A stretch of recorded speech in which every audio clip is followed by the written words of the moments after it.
Bonjour, bonjour les petits loups, j'espère que ça va bien. Moi, nickel, impec. Je suis toujours avec mes petits anges, mes petits archanges à la maison, donc bon, ça va. Ils mangent pas grand-chose. Leur présence est très discrète, ou plutôt ils sont présents quand on fait appel à eux, donc ça va. Je le gère bien. Et puis ils sont là que 5 jours, hein, donc ça va, je vais m'en sortir. Alors, comme prévu, hein, je vais vous faire une vidéo cette fois-ci sur l'archange Raphaël. Donc, pareil que d'habitude, j'ai fait une petite méditation guidée pour me connecter à ces belles énergies. L'énergie de Raphaël qui est un archange guérisseur, hein, qui apporte beaucoup de guérison à tout niveau, physique, psychologique, émotionnel, à tout niveau et qui nous baigne dans une belle lumière verte régénératrice. Donc, avant de commencer, je vous encourage vraiment à mettre sur pause si vous n'avez pas encore regardé la première vidéo qui s'intitule Visite céleste et messages des archanges, puisque dans cette vidéo, j'explique un peu le pourquoi, le comment, enfin, c'est une vidéo pardon, de présentation qu'il est important de regarder au préalable, je pense. Donc, vous pouvez mettre sur pause. Alors, j'ai utilisé une fois de plus mon tarot préféré actuellement dans tous ceux que j'ai dans la panoplie, donc les cartes de l'enfant intérieur, qui est très parlant et que j'affectionne énormément. Donc, comme d'habitude, j'ai fait un tirage. Je vais vous le lire là, dans l'instant présent, en instinctif, voir les messages que je reçois, comment ça me parle en fait. Et puis après, je vous lirai ce qu'il y a dans le livret, parce que ça peut être un complément d'information, ou donner une vision différente aussi, et éventuellement des messages qui vous toucheront peut-être davantage. C'est possible. Alors, on va commencer. Donc, qu'est-ce que notre ami Raphaël a à nous dire? Donc justement ici, cette première carte correspond à la manière dont Raphaël vous voit aujourd'hui, où vous en êtes, ce que vous vivez ou ce que vous traversez. Alors, le 5 de cristaux. Là, ce que j'entends directement, c'est vous n'avez pas froid aux yeux. Vous n'avez pas froid aux yeux, vous êtes capable d'accomplir en fait, d'accomplir dans la matière, de concrétiser de grandes choses. Vous avez beaucoup de courage, beaucoup de persévérance, et je sens un certain savoir-faire justement pour tout ce qui touche peut-être au concret, aux pratiques, au matériel. Sur cette carte, on voit quelqu'un qui, oui, je dis qu'il n'y a pas froid aux yeux, parce que tout simplement là, je vois qu'il est monté dans un arbre, hein, pour bâtir cette belle maison. Vous avez le souci du détail aussi, hein, vous êtes précis dans ce que vous faites, vous y mettez beaucoup de cœur et d'attention. Vous êtes capable de bâtir, vous êtes des bâtisseurs, des constructeurs, tout en étant en accord avec la nature, hein. Donc ça, Raphaël, il aime bien. Le contact, le lien, et préserver aussi la nature, notre terre-mère aussi. Alors, ouais, j'ai le sentiment que peut-être vous êtes aussi en train justement de bâtir un projet de vos propres mains. Alors, soit, bon, tout le monde n'est pas en train de bâtir une maison, hein, mais bâtir un projet de vos propres mains en y mettant tous vos efforts, et en sachant que ça va payer. Alors, peut-être pour certains, c'est déjà fait en fait, hein, parce que la maison là, elle est déjà construite.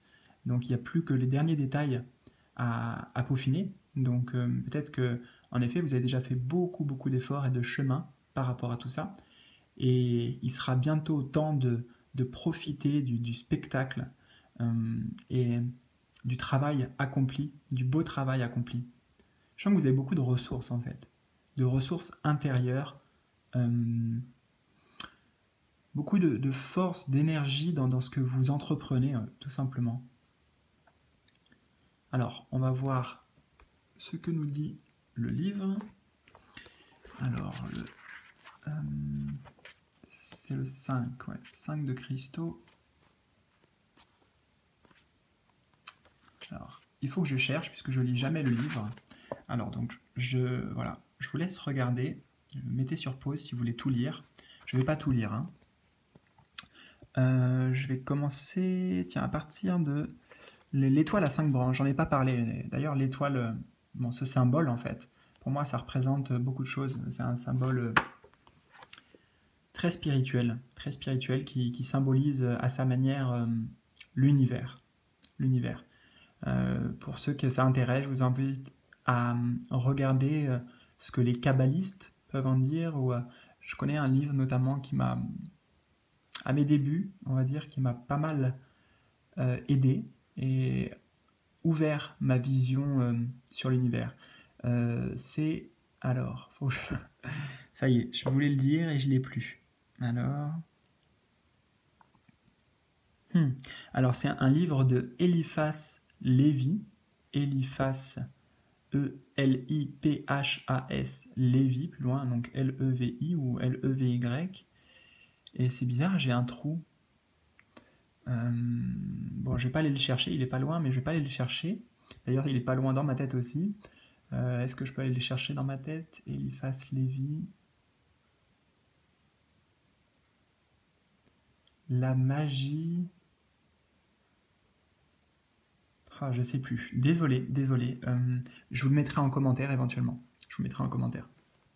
Alors, revenons à nos moutons. Donc, les 5 branches de l'étoile représentent la naissance, l'initiation, le service, le repos et la transformation. Fixé au mur ou sous la forme d'un vitrail, ce symbole sert d'emblème au foyer car il représente l'évolution de l'humanité et constitue un écran protecteur. Grand-papa, gnome, sifflote un air joyeux, car il vient de matérialiser une vision de beauté. Voilà, on est bien dans la matérialisation avec cette carte. Dans l'arbre, les pommes sont mûres, signe de la réalisation d'une tâche bien accomplie. Les oiseaux suggèrent les récompenses apportées par une vie bien construite et ayant abouti à la liberté spirituelle. Mordez à pleines dents dans les cadeaux offerts par cette carte. N'oubliez pas de cueillir les potentiels parvenus à maturité qui vous sont actuellement révélés. Laissez-les se manifester. La créativité est au cœur de votre existence. N'auriez-vous pas envie d'étudier le vitrail, la poterie, le travail du bois, la couture ou autre travail manuel et d'en faire votre nouveau violon d'Ingres? Mais surtout, dans vos débordements créatifs, n'oubliez pas de rester en contact avec les prodiges de la terre et de toute sa beauté céleste.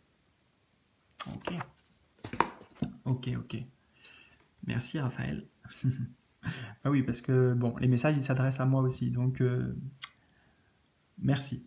Il ne faut pas oublier de remercier pour tout ça, pour tout le travail accompli aussi qu'on a fait, bien sûr. Voilà, on voit que peut-être il a fait ça tout seul, donc vous pouvez vous féliciter. Moi, on me dit là de vous féliciter pour tout ce que vous avez déjà accompli dans votre vie.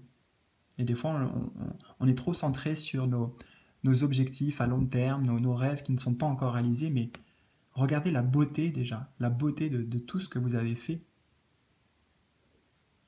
Vous, tout seul, hein, par vos propres moyens, tous vos accomplissements passés et à venir aussi. Alors, on va regarder cette carte qui correspond à un conseil de l'archange Raphaël pour vous, ce qu'il aimerait bien vous dire, ce que vous pouvez travailler aussi, excusez-moi, il est assez tard ici, ce que vous pouvez travailler pour avancer sur votre chemin. D'accord, ok, on est sur le 9 d'épée.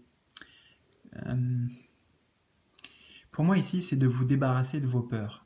J'ai le sentiment que ce personnage se sent triste, isolé, emprisonné, mais ce sont le dragon là, il signifie pour moi les peurs. Hein. Le dragon, c'est justement un animal légendaire impressionnant qui, dans l'inconscient collectif, fait assez peur au final. Qui voudrait d'un dragon comme animal de compagnie? Moi j'aimerais bien, honnêtement, moi j'aimerais bien. Mais ici, Raphaël il veut vous dire que Il faut que vous vous libériez de vos peurs pour pouvoir avancer et concrétiser tout ce que vous voulez. Des fois, on a l'impression de ne pas avoir de solution, on se sent seul, pas épaulé.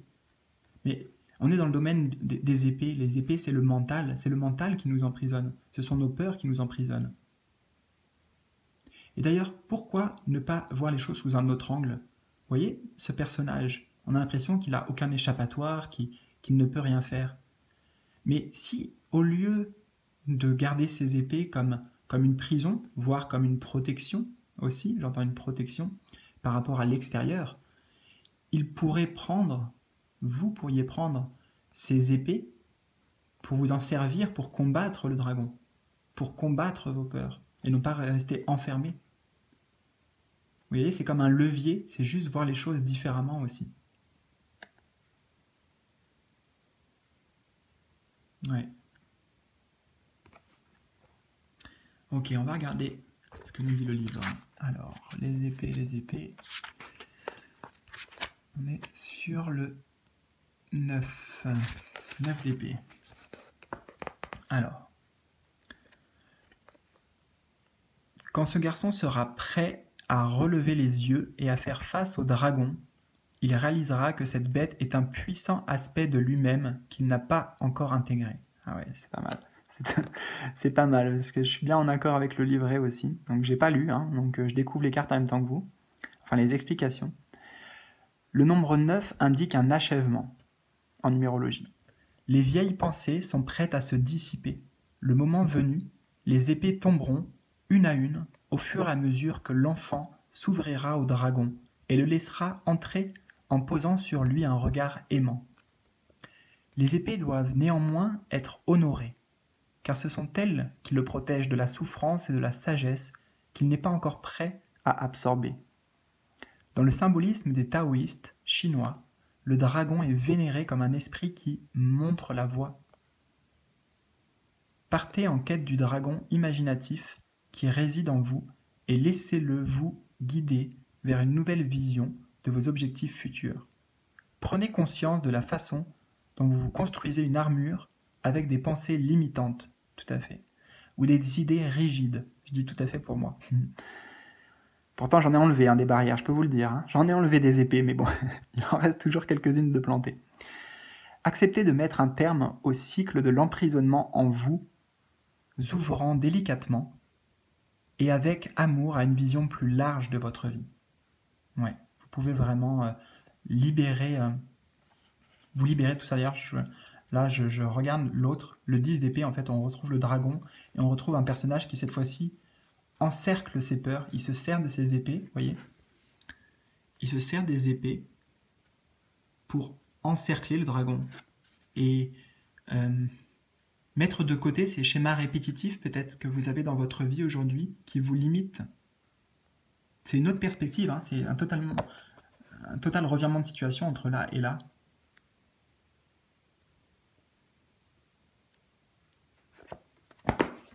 Ok. On va maintenant regarder la dernière carte qui indique qu'est-ce que concrètement vous pouvez mettre en place dans le concret, dans la matière. Qu'est-ce que vous pouvez faire pour avancer? Quelles sont les ressources personnelles aussi que vous pouvez mobiliser pour réaliser tous vos souhaits? Ah, le Père Noël.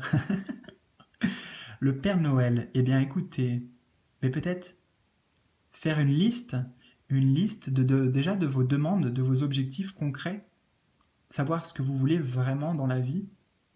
Quand on fait rappelez-vous à l'enfance, quand on fait une liste au Père Noël, c'est nos souhaits les plus profonds, ce qu'on désire voir se manifester dans notre vie, ce qu'on désire avoir aussi.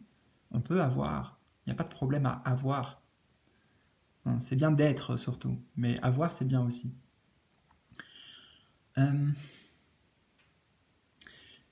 Ok, déjà moi ce que j'entends c'est faire une liste. Qu'est-ce que vous pouvez faire? C'est faire une liste, voilà, à l'écrit concrètement. Qu'est-ce que vous voulez dans votre vie et qu'est-ce que vous ne voulez plus dans votre vie? Parce que déjà le fait de l'ancrer, je le dis souvent, mais le fait de l'ancrer, j'aime bien cette métaphore, parce qu'on ancre les choses avec un crayon, le crayon à encre, mais ça les ancre aussi dans la matière, C'est quelque part une prolongation de nos pensées. Et après, il n'y a plus que des actes à mettre en place. On peut demander aussi aux autres, à quelqu'un de bienveillant, des personnes qui sont bienveillantes autour de nous aider, de nous apporter une guidance, vous voyez, une guidance, je ne sais pas où va ce lapin blanc, mais il montre une direction, clairement, une direction. Puis là, forcément, avec ces cartes-là, voilà, il montre la direction pour sortir de cet enfermement, quelque part, qu'on peut ressentir parfois.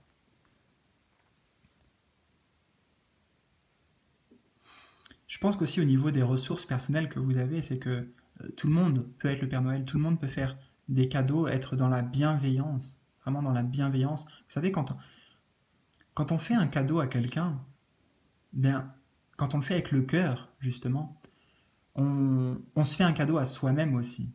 Et donc d'être dans la bienveillance avec les autres, d'apporter de l'amour aux autres, donc ça peut être des cadeaux concrets, matériels, mais c'est aussi d'un point de vue symbolique, on se fait du bien à soi. On se fait du bien à soi. Alors, voyons ce que nous dit le guide des cristaux. Le guide des cristaux.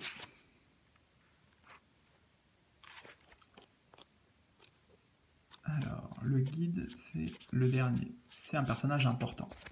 Saint Nicolas. Alors, pareil, je vous laisse mettre sur pause si vous voulez tout lire. Voilà. Et moi, je vais lire à partir d'ici. L'image de ce Santa Claus à la barbe fleurie qui illustre la carte du guide des cristaux est similaire à celle du grand-père Temps, gardien des espoirs et des rêves, détenteur de la clé de la manifestation potentielle. Le lapin qui gambade symbolise la fertilité. La série des cristaux porte en elle le message de la moisson de la terre, de la croissance, de la productivité et de la reproduction. Saint Nicolas est la version, dans les cartes mineures, de l'arcane majeur 5. Le magicien, tiens, c'est intéressant parce que avec Métatron, avec l'archange Métatron, la carte du magicien était ressortie. Donc, Saint Nicolas est la version dans la carte mineure de l'arcane majeur, le magicien, qui relie les mondes spirituels et matériels, nous encourageant à aspirer à la sagesse afin de créer l'abondance sur la terre. La présence de cette carte dans votre tirage laisse entendre que vous êtes porteur de nombreuses bénédictions. Explorez ce puits d'abondance et de bienveillance dans lequel vous pouvez puiser à tout moment. Attendez-vous à des miracles. La réalisation de vos souhaits est possible. N'oubliez pas la magie de la foi. C'est très important. Ravivez ce sens de l'anticipation qui vous vient de l'enfance. Quand l'occasion s'en présentera, vos espoirs et vos prières pourront être exaucées. Soyez généreux, soyez bons, soyez reconnaissants. Mes amis, merci beaucoup. Merci beaucoup pour ces messages. Merci à l'archange Raphaël, sincèrement. Je fais le souhait là maintenant, dans l'instant présent, que son énergie d'amour, que sa lumière verte de guérison vous traverse là, tout de suite, et vous accompagne dans votre vie, sur votre chemin, qui vous amène à la guérison de vos peurs peut-être, de vos blessures, de tout ce qui peut vous bloquer aujourd'hui, pour aller vers la réalisation de vos rêves, vers un renouveau et la concrétisation de vos désirs les plus profonds. Et je remercie du fond du cœur tous les archanges ici présents et Raphaël pour ces beaux messages d'encouragement et d'amour, de soutien qu'il nous transmet. Ça fait du bien, ça fait beaucoup de bien. Mes amis, j'espère que ça vous aura parlé, que ça vous aura plu. Laissez-moi un like, un commentaire par rapport à tout ça, par rapport à la manière dont ça fait écho pour vous. Et en attendant, je vous dis, prenez soin de vous, je vous souhaite le meilleur et je vous dis à très vite. Bye bye.